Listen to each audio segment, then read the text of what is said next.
La France est un récit qui ne cesse de se construire, de se déconstruire, de se reconstruire et qui est vivant, qui reste vivant.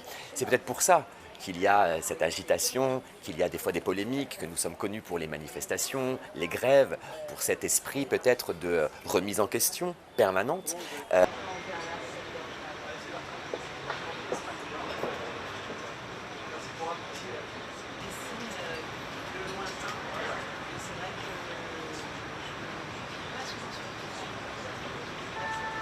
Quand on voit ici en France Emily in Paris, on sait que ce n'est pas tout à fait le Paris que nous on connaît. Amélie Poulain a aussi généré, le film Le fabuleux destin d'Amélie Poulain a aussi généré beaucoup d'images sur la France, sur Paris.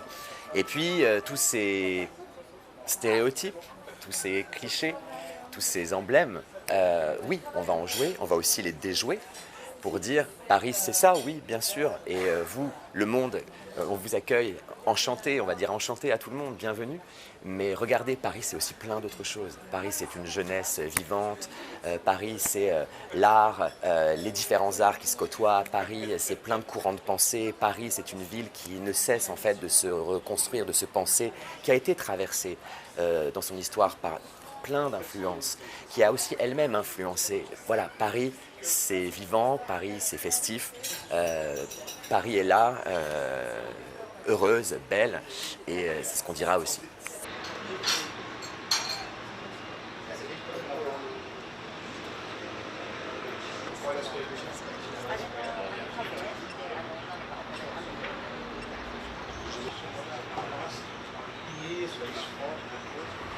Comment on fait un spectacle où chacun, chacune puisse se sentir à un moment donné représenté comme faisant partie de ce grand tout, de ce grand nous. Et cette responsabilité-là, elle est magnifique pour un artiste. Elle est ambitieuse.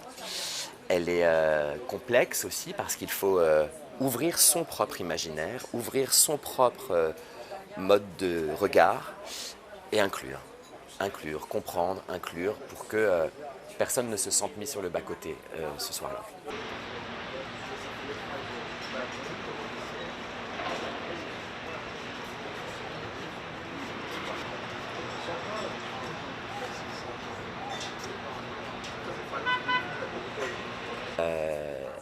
L'altérité est belle, la diversité est belle, elle est riche. La France la célèbre dans son histoire aussi, dans sa réalité. Paris célèbre ça chaque jour. Et ce soir-là, le soir de la cérémonie, je pense que se sentir unis dans cette diversité, c'est notre objectif. Et c'est aussi l'objectif des Jeux Olympiques en réalité. C'est une utopie un peu qui se réalise, les Jeux Olympiques. Le monde entier se rencontre, le monde entier se met au même endroit tous les 4 ans.